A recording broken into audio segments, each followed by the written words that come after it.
we're up to a point now where we're looking at, getting close to a third of the counties in the state, which can be pretty consequential. In addition to that,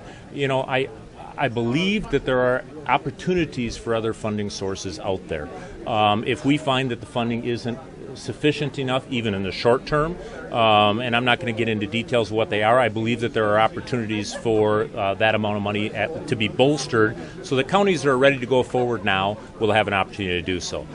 But I really believe that based upon the successes of the past and the successes we're going to have from this new funding, that this is the tip of the iceberg. I think the legislature and the governor were already prepared to put more money into this program had they perhaps started thinking about it a little earlier. I, as the top law enforcement officer for the state, have generally speaking opposed a lot of the OWI legislation that's been proposed. Not that I believe OWI isn't a huge problem, not that I don't believe we need to do something about it, but because I know we have limited dollars and I want to use them in the most effective and efficient way possible.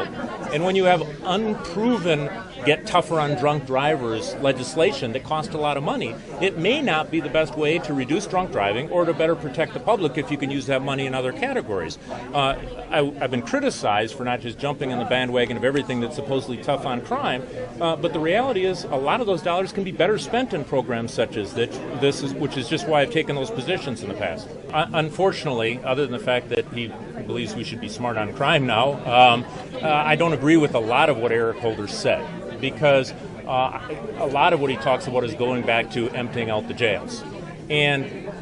whether it be people who are currently in prison or whether it be people who are about to go in prison, I think most of the prosecutors and law enforcement will tell you most of these people need to be in prison at this juncture. What we need to do is get rid of the very nonviolent low-level offenders now, keep them out of prison by giving them a treatment that's going to be effective, and by getting rid of a whole generation of future violators who may end up going to prison.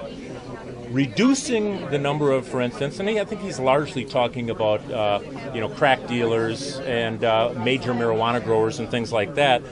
getting rid of mandatory minimums and getting those people out of prison long-term has great hope when it comes to drug courts and things along those lines. But it doesn't negate the fact that most of those people who are in prison right now have been violent along with their drug dealing, or have been considerable number of repeat offenders and have worked their way there and really earned their way in. So long term, his concept is great. We all agree, reduce the prison population of people who we don't think will have to be there. Short term, I don't know that just reducing their sentences is the solution.